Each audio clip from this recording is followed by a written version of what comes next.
Welcome to Saturday's Warrior for our first ever live episode doing our picks and predictions. Normally, I've got Adam here with me. He will be hopping on, but he is running just a little bit behind tonight, which is okay. We've got a bit to cover, but before we do, just want to encourage you to like the video and subscribe to the channel. It really does help us a lot and get more viewers. And we want to start doing more of these types of live shows because we love the interaction. We want to get people on. We want the comments and to get the dialogue going and not just talk about who we're going to pick, but also get your feedback on your picks, who's going to win, and what to expect from certain matchups that perhaps points that we overlook. And so we want to get everybody involved in that. So please follow along and get comment along the way, and be part of the conversation. We'll do our best to follow along with those comments and respond to them. And please like and subscribe. We do these generally on Tuesdays is going to be the plan. Tuesdays 8:30. And if you miss it, please come back, watch the show, and after the fact, and it still helps a lot. And also, we do our hey, Adam, thanks for joining. How's it going? Happy to be here. Going great. I was just doing the obligatory appeals for likes and subscribes, and we do our. Like I said, we're going to start doing these Tuesday evenings, and then also on Mondays, I generally get my power rankings out for the Big 12, and been trying to do a segment Know the Foe, where we get people on from the opposing team for BYU for the upcoming week. I haven't been able to track anyone down for Iowa State, so if you know anyone or you yourself are an Iowa State fan and want to get on and talk about it, please let me know, and I'd love to do that and discuss the upcoming matchup, and then also do live reactions for after BYU games. Just kind of my first reaction after the game. And now, Adam, you and I were both at the BYU game this weekend. We'll witnessed it. That. I don't. We'll cover that, but so a lot to get through today. I want to first shout out mention actually before anything else that with basketball season starting, we want to start getting some coverage in on that too, but probably not as much until football starts winding down a little bit. But so we'll get into some of that. Also, since we're doing this Tuesday nights, we're doing this as just after the new college football rankings come out. And have you had a chance to look at those yet, Adam? No, I just saw them hot off the press. I haven't really had a chance to review, but I'll tell you, I am shocked that Ohio State is number one. I'm still shocked. I've been down on Ohio State all year. I thought they barely pulled it out against Notre Dame, which, don't get me wrong, is a good win on the road, but Notre Dame doesn't look all that good anymore. And I don't know that Ohio State has a great win besides that. Now you could argue the same thing about Georgia and Michigan. Florida State's had some tough ones. To me, Washington's got to vie for that 1 or 2 spot. They beat Oregon. They got the toughest win of the year, I think, out of all those 4. So to have Washington sitting on the outside looking in doesn't make a whole lot of sense to me. I don't love the rankings. I really don't like Ohio State number 1, but we'll see how it plays out. Yeah, at the end of the day, I mean, it's still kind of soon to put too much stock into any of this anyway. So I don't get too hot and bothered over anything too soon. But yeah, it is interesting. So I think if these top teams kind of win out, obviously you can't, 'cause some of them play each other. But if you have an undefeated champ, a Big Ten, SEC, ACC, and Pac-12 champion, I don't know how you could have 2 Big Ten or SEC teams in the playoff this year. I don't see that happening. I agree. If Florida State wins out, which it looks like they might, again, that's not a team that I've been sold on as far as a playoff team, but boy, they've got a clear path right now to the playoff. It's tough to make an argument that you take 2 Big Ten or 2 SEC with Washington waiting in the wings, with arguably a really good Texas team there. If they win out, win the Big 12 championship, I would see them leapfrog Oregon if Washington beats them again in the championship game. So there's a ton of football to play out here. Texas hasn't looked their best the last couple of weeks. They need a quarterback, and I say that after they mauled us 2 weeks ago. So. But I think Texas has got to look better if they want to make a case to get in there. But it's funny because it feels like those top 5 teams have felt so vulnerable this year, and yet here we are. They're undefeated, right? They're the ones making the case, and so Georgia can look as vulnerable as we want. Ohio State can have some squeak by wins, but they're winning. They're undefeated, and at the end of the day, it's hard to argue with the goose egg in the loss column. Yeah, no, I think Texas would need a lot to happen. Obviously winning out and winning the Big 12, and then they would need, some key losses ahead of them from teams ahead of them in order to have a chance. So I think they're more of a long shot, but you got to at least have, the other 4 conferences each represented there with as much talent there is. With other years where it's, maybe the Pac was down or the ACC, whatever. But I think this year, I think these matchups, like the game between Michigan and Ohio State, to me, that's a de facto semifinal game for them. So to see both of them in again would be interesting. Michigan, the complaint is strength of schedule, which is why I think they're down where they are. Like you said, Georgia's looked vulnerable. Anyway, so everyone's had their moments. The thing is, the good teams seem to really be turning it on as of late. So, they do. Interesting down the stretch. So, all right, real quick. I was kind of vamping there while I was waiting for you to hop on, but so quick review from last week. Here were the games we looked at. Obviously the Big 12 matchups, and then the 3 top 25 matchups that we looked at. And here were the results. It was not pretty for me. There were a few games that were toss-ups. In my defense, a few games that were toss-ups that I went against what I wanted to pick, just so I could have a different pick for you to have a chance to try to catch up. Instead, the lead got even bigger. So I don't know. What are your big takeaways from the weekend? Yeah, I mean, some really fun games there. Really fun games. I think I had one more miss in the K-State. We both picked K-State to beat Texas, and Texas pulled that out. So just a correction there. I look a little bit better than I actually did on here, but I loved the Oklahoma State win. Just a fun way to end that Bedlam series. And to me, I've said this before, I'm a proponent of realignment. I think it's inevitable. I think it's good to embrace. But man, I am so sad to see games like that go away, because that's a classic. There have been so many good ones, and this one, you can chalk that up with some of the classics. TCU looking really bad and making us look really bad. I mean, Hoover is not the Heisman candidate we made him out to be. And I was surprised that Texas Tech looked that good against them. And Baylor pulling out the winner of the bottom dwellers. And then Kansas coming away with the victory. That was really impressive. Kansas is an impressive team, even without Daniels. I mean, super strong road win for Kansas there, and I think makes Ohio State angry as they're coming to play us next week, or this week. Excuse me. Yeah. It was a great weekend, and it was a bummer because I was driving during most of those games, and while I was driving, someone in my car had the games up, so he was watching, and I was able to listen to some of it, but just some wild action going on, and obviously saw some of the highlights. But yeah, I'm glad that the final Bedlam lived up to the billing, and I hope we get some more. And even Texas Kansas State, that was supposed to be a really good matchup, and it was. And I'm bummed Kansas State didn't pull out the win, but gotta love those types of the games and the way it regardless of who won, just that it was close and to see the competition there. So.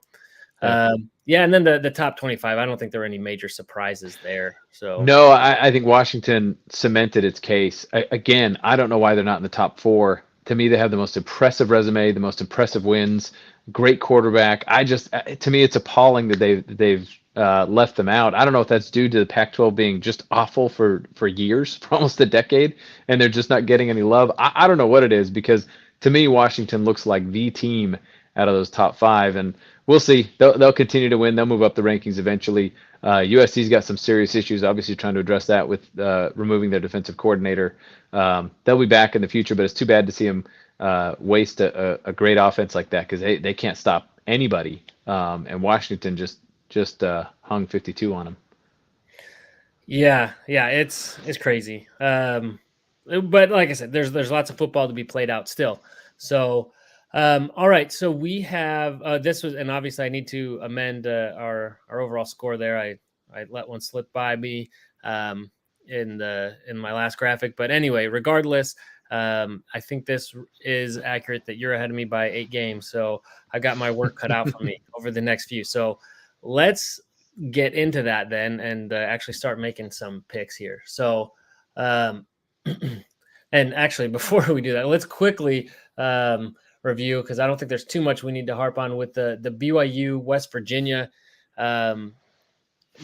And actually, sorry, I've got to switch this. Yeah, no, I'll take a shot at the BYU West Virginia matchup, because there's not much to say besides we don't have an offensive line. We have a lot of miscommunication on offense.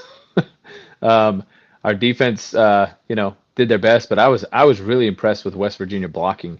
I watched so many plays where a patient running back would come around a corner, and they had sealed off all our guys. We could not shuck a block, and our defense has been pretty good at that. And so I have to tip my hat to West Virginia, really, for the blocking, which was the exact opposite of our offense, because they could just seal off those corners, and the running backs were running free. But BYU with some really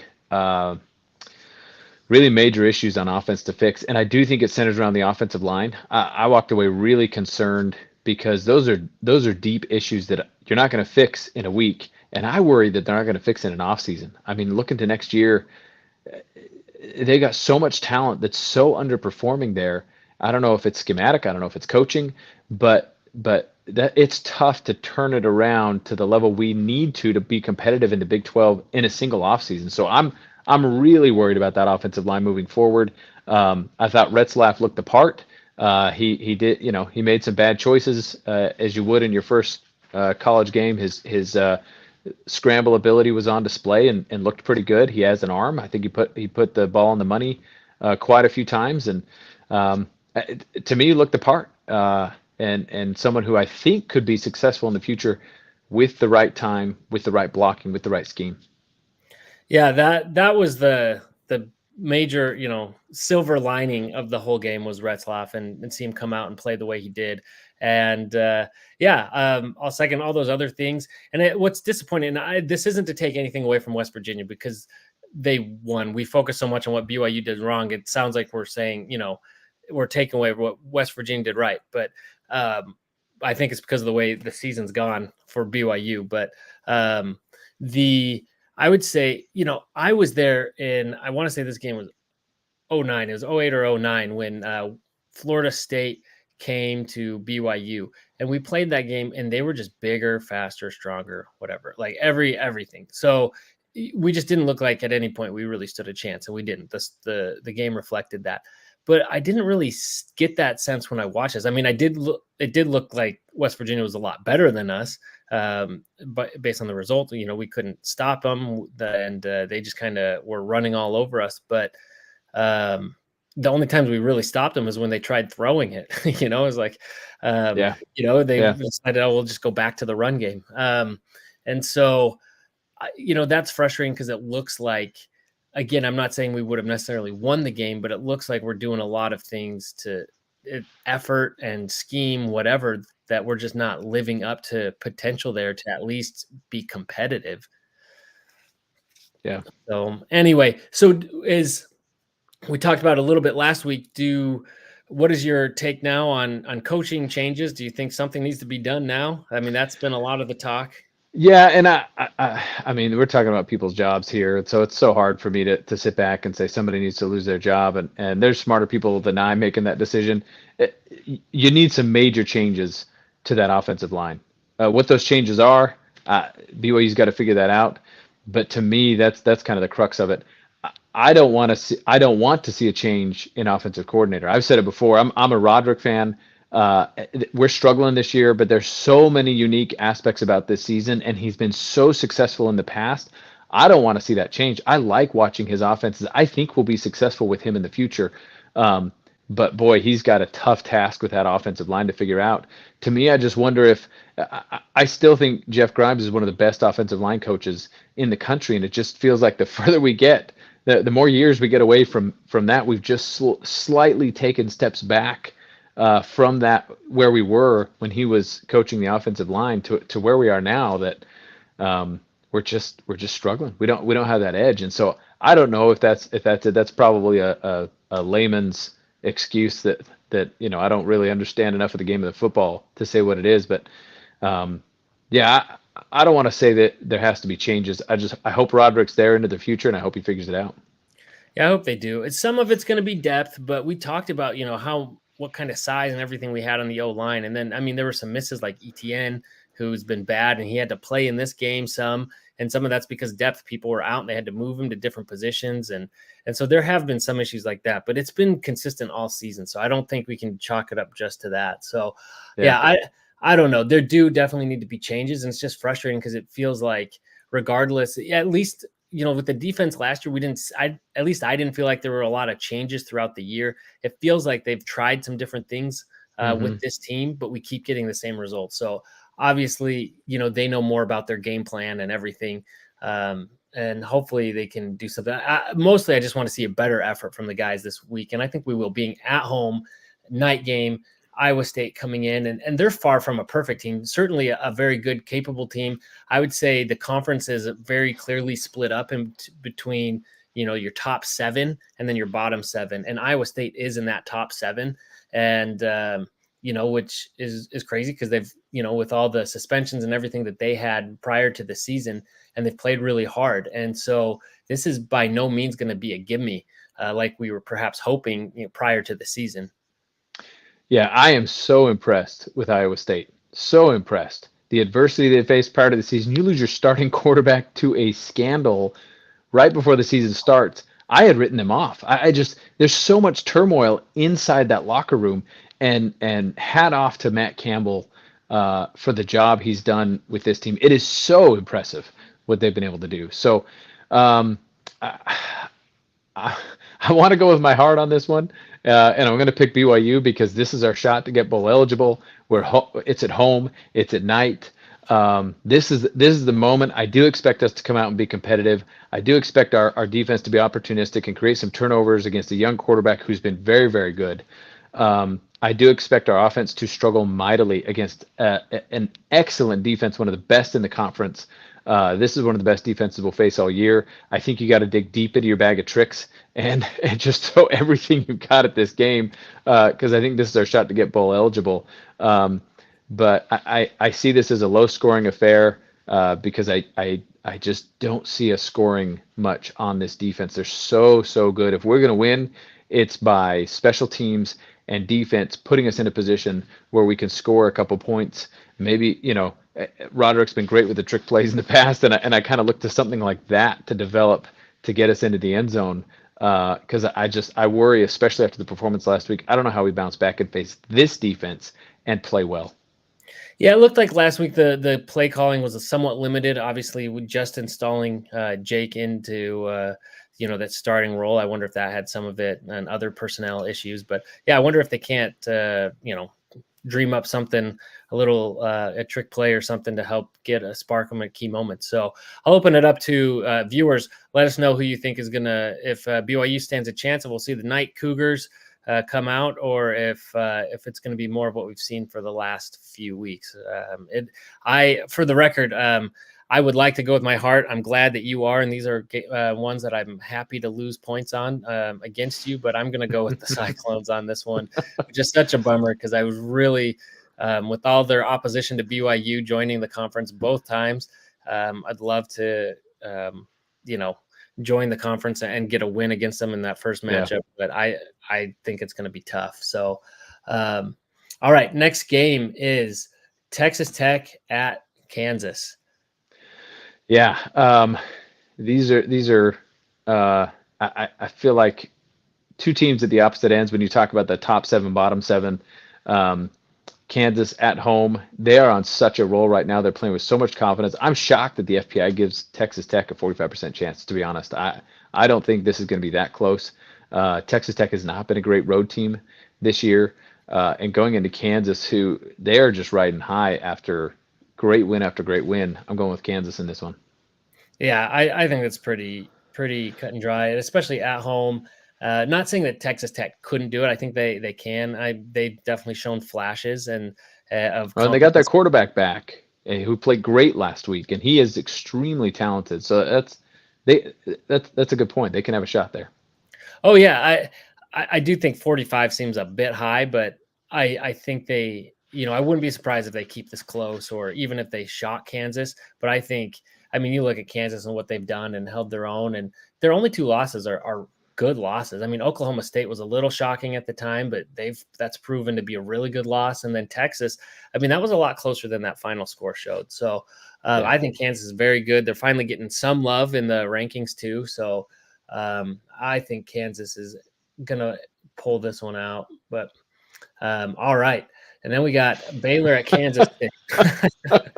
Do we even need to That's linger on this one? that's a little bit more what I'd expect on FBI prediction there, on the matchup predictor. But yeah, I mean this one's going to be Kansas State. They're coming off of that close loss. This is a bounce back game for them. They have been good playing with a chip on their shoulder after a loss this year. They're at home. Baylor has just can't figure it out. I like the Baylor's coming off a win against Houston, so that's good. And maybe give them a little shot of confidence.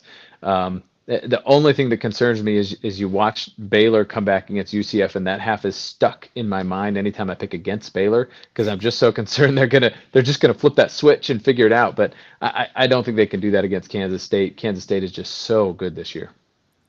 Yeah, they're coming off a disappointing loss too, and they're at home. I think this FPI looks about right. Again, nothing. I mean, it's the Big 12. That's what we're known for. Nothing would completely shock me, but I definitely think Kansas State should have this one. And another one that, well, actually, this one could be a little more interesting than some of the other matchups. What do you make of it? So I think it will be interesting. UCF has been strong at home. Plumlee's back; he's playing well. So I think this is going to be close. I'm shocked that they'd favor UCF even at home because Oklahoma State is a freight train and nothing can stop them right now. They're so good. I can't gush enough about Oklahoma State because of the way they started the season and what they had to overcome, and where they're at now. And now you do get a letdown after winning the game against Oklahoma. So if Oklahoma State's going to drop one, I could see this being the one that they drop. But because they're battle tested, because they've come off of those early losses early in the season, I feel like they're strong enough to push through and play well, even after the high of winning the Bedlam series for the last time. I think they go in and they beat UCF. Yeah, you're right. Going to the bounce house and UCF, they've been in a lot of these games. I mean, yeah, they struggled a bit against Cincy, but they've been in a lot of these games and they've Almost just come beat out. Oklahoma. Yeah, so I think they're better than their record reflects. So yeah, Oklahoma State, if they come down off that high and they don't take UCF seriously, it could be, and maybe they just spend a little too much time out in the sun or something beforehand and Florida. I don't know, but I do expect Oklahoma State to win. You still picked Oklahoma State though, right? Yeah. And anyway, anyone just hopping on, we're going through Big 12 picks and we're about halfway through those, but let us know who you think would win out of this. I mean, FPI has basically a toss up between Oklahoma State, UCF. Are they able to hold up through this week? And now we're getting to someone else coming off a high and a win and then a big major disappointing loss. So how does that come into factor in this matchup? Yeah, it'll be interesting to see just with West Virginia playing really well the last couple weeks, couple strong victories. But Oklahoma's going to be angry after that Bedlam series. So Oklahoma's coming out with a chip on their shoulder. A lot of frustration is going to be channeled into this game. And that's why I'd pick Oklahoma. I actually had my eye on this for the game that Oklahoma was going to drop because I figured they'd drop one this year. I thought this was going to be it. West Virginia has since looked a little bit vulnerable since early on in the season. But really, to me, the biggest factor is Oklahoma coming off of that loss to Oklahoma State. I think they channel that frustration here, and they're going to get the win against the Mountaineers. Yeah, I think West Virginia is good. I've been saying that, I shouldn't say all season, but ever since they kind of started rolling off a few wins, and they shouldn't be overlooked, and I think they could. But yeah, you're right, and I also wonder if they might be thinking that they're a little bit better than they really are because of that win against BYU, which I think says more about BYU than them. Again, not to take anything away from what they did, but I think OU is going to be a tough out still it's in Norman, and so it should be a good game though. But I think and West Virginia, they've shown with that run game, it's their pass game that I'm just watching it live. I mean, they had their moments, but there were a lot of times that that's where they struggled. I mean, that's why BYU was able to stop them when they could. If they figure that out for next year, that West Virginia offense could be scary, because I agree the run game is stellar. It's very, very good, and they're close on their passing game. They're not that far away, but you could see them taking the next step next year with that and have a really scary offense. But Oklahoma's got a good offense too, and so and West Virginia's got had a pretty good defense at times throughout the season. But it's just Oklahoma's going to be another level than BYU, obviously. So yeah. All right, so this is the big matchup of the week of the Big 12, Cincinnati at Houston. Yeah, tough pick here. I like Houston because they're at home, and they've shown some fight in there the past 2 weeks, more so than the Bearcats. It feels like we talked about this before. I like the Bearcat scheme. I like their offense. They've had a good defense. They're close. They just can't put it all together. And we were saying the same thing about Houston early on in the season, and they have put it together a couple times. And they've been a tough out at home. They've really they took Texas down to the wire. And so I like Houston at home. Yeah. This is the type of pick last week that I would have just picked against you just so I could pick up some more wins. But I am not doing that this week. I don't have a lot of confidence that Cincy can go in and get this. So Houston it is. All right. So Texas at TCU, which should have been, a marquee matchup. Maybe a little less so now. Yeah, I would have circled this early on as a as a great game, but I don't see TCU being able to put up much of a stand, even at home against Texas. Texas is rolling. They've got the championship game in their sights, and I just don't think TCU can muster enough. I do think TCU has the athletes. They're another team where I feel like if they did put it together, I feel like they've got the tools and the power to do it. But for whatever reason, whether it's coaching, whether it's key injuries, schematics, I don't know what it is. They can't seem to get over that hump and really put it together. So I think Texas wins this one comfortably. Yeah, and they need to win this comfortably. I mean, this could be one where TCU's been kind of hot and cold, as so many teams that I feel like in the Big 12 have been. That they could come out, and I could see this being one where TCU comes out and puts up a fight and makes it really interesting. But then, just like so many games earlier in the season, I think Texas then in the fourth quarter pulls away and really closes the door on that and makes it not so close. Although with viewers out, you never know. I have a little less confidence in that happening, but I still think they'll be able to get it done. Did we finally see Arch Manning this week? Is it Manning time? I don't know why you wouldn't. If you're in a comfortable lead, you're not burning a red shirt. So I think why not give the fans what they want? Although they haven't had a comfortable lead though with Murphy a quarterback. They've had. I mean, against BYU, they did eventually in the fourth quarter, but it's been tough for him to build a comfortable lead. Yeah, so maybe not. Like I said, I think they'll keep it close enough until later, maybe third or fourth quarter, but maybe not. All right, so that's the Big 12. Let us know in the comments your picks. If you it looked like Adam and I were kind of in lockstep, all in favor. Oh, except for Baylor, or sorry, BYU and Iowa State. But let us know who you think, if there's going to be any major upsets in the Big 12 this weekend, because there always are. All right. So now the top 25 matchups. Here's where we're gonna start seeing something. We got a few good matchups. We're gonna start seeing some mix up and really see the playoff picture take shape in this weekend in earnest. So Michigan at Penn State. Before the season, it's going to be Michigan, Ohio State, and Penn State. Ohio State's already drawn first blood and beating Penn State. Are we going to see Penn State be able to take out one of the two, or is this going to be the same as all the other years? I love this game. I can't wait for this game. It's always a great one when Michigan travels and plays some of these tough Big Ten opponents on the road. Penn State's just such an awesome venue, and this game is so good every year. And it is a toss-up. I mean, that's what the FBI has is a toss-up between those two. It's so tough to pick. And I really like this Michigan team. They've got the experience, they got the mindset. They can't steal signs anymore. So do they have what it takes without the opponent's signs? And I'm actually going to go with Penn State in this one because of home field advantage. That they're going to go with the big upset. They lost handily to Ohio State. I think they get Michigan. I'll give a little preview to the game. I'm going to take Michigan over Ohio State, and Michigan's going to go to the championship game because of that. But this one's going to throw a little turmoil into the mix. We haven't had that with the top 5 yet, and this is going to be the first time a top 5 team falls. Okay, fair enough.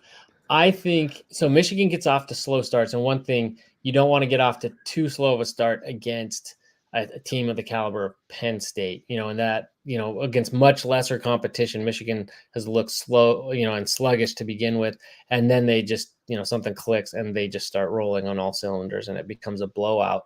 But with Penn State, obviously really good defense, so I think it will be slow start, and at some point, I don't know if Michigan will ever get up the kind of points they have against these other teams.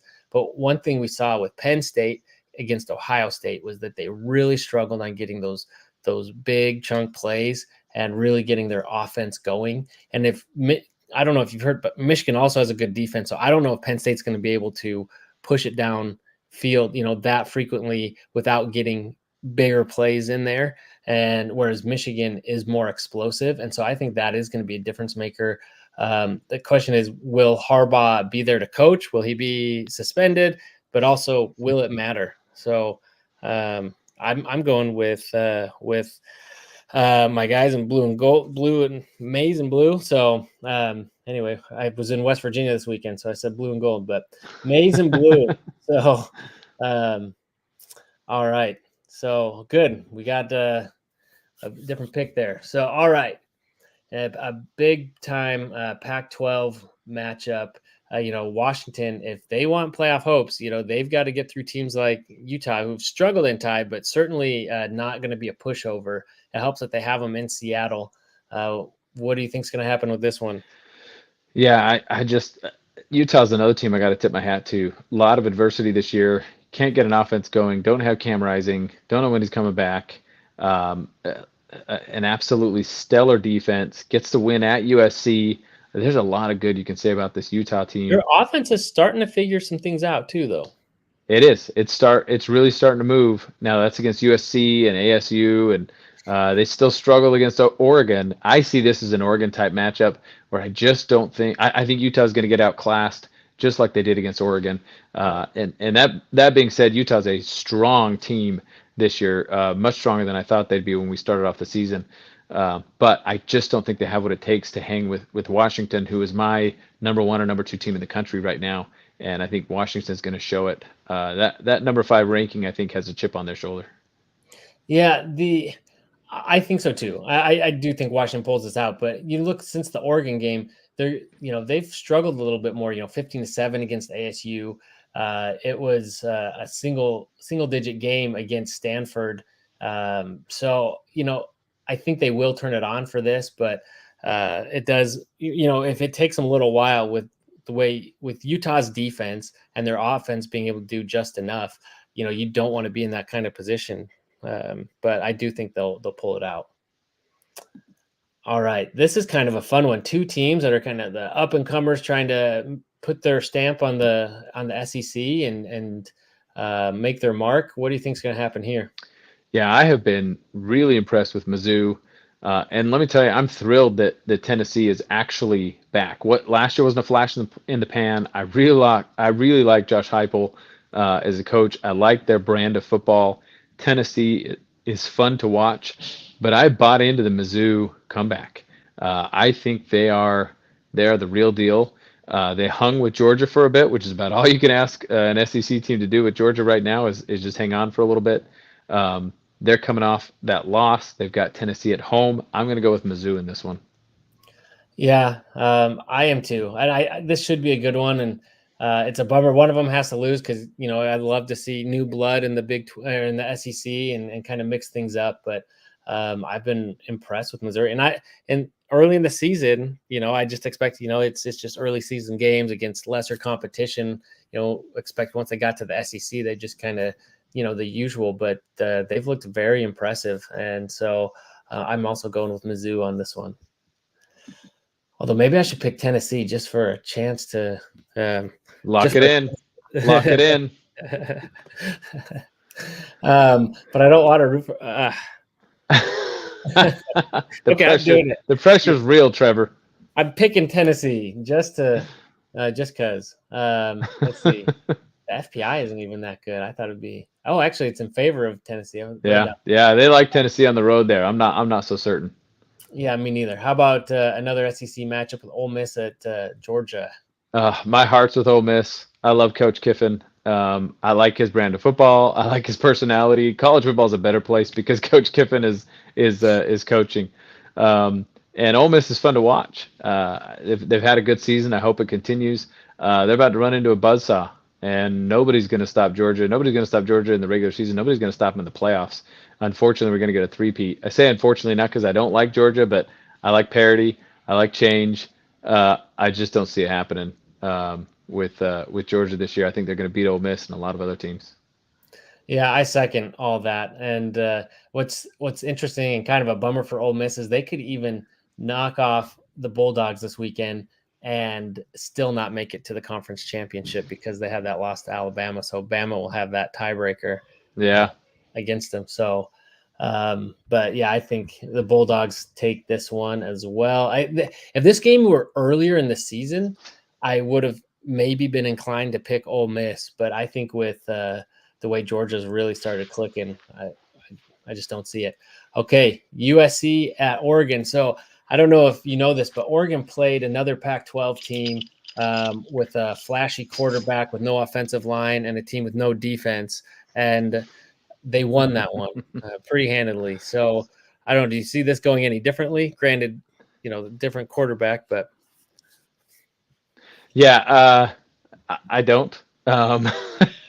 Unfortunately, USC, even with the change of defensive coordinator, isn't going to be able to stop Oregon. Their defense has issues that run bone deep, and so Oregon is going to put up a lot of points. I see USC scoring quite a bit. Oregon has a great defense. And a lot of teams have not been able to score on them this year. I see USC putting up some points for sure, but this is at Oregon, and the Ducks are going to pull this one out pretty comfortably.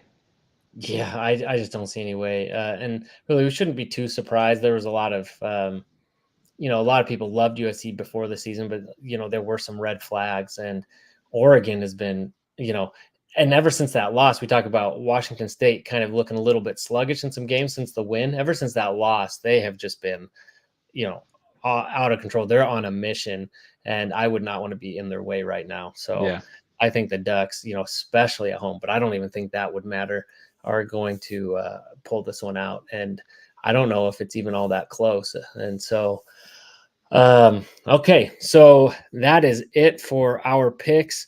Let us know in the comments if you've got if you see any major upsets happening this weekend, and who that will be, and which games we didn't pick that maybe we're overlooking where there's some good matchups. But Adam, I hope BYU at least shows up and at least makes this game interesting. It was interesting being at the game. I was just there trying to have fun, so I kind of left maybe I should have been more disappointed because I spent that time, money to get there, but I was just trying to be in good spirits and have fun with it. So I left probably less depressed than I should have been. I think in some ways it helped me cope. Maybe it helped me get to that next phase of, acceptance, of and being able to grieve that way. And I was just like, okay, I can just accept that, this is who we are and let me get past that. But this is my last hope. This feels like a Boise State game from last year that we had to win. And they have to win this to have any realistic shot at a bowl game. So I hope we see a good one. I was more disappointed in the women's soccer loss to Texas, not getting that championship in our first year, losing to an outgoing team. But nonetheless, they came away with a top seed in the tournament. So wish them the best of luck, and hopefully they can represent a little bit better than our football team.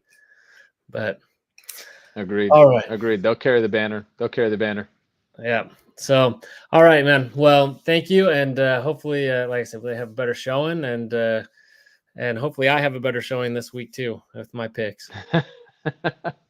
All right. Thanks, Trevor. All right. Take care. See you. Go Cougs. Oops.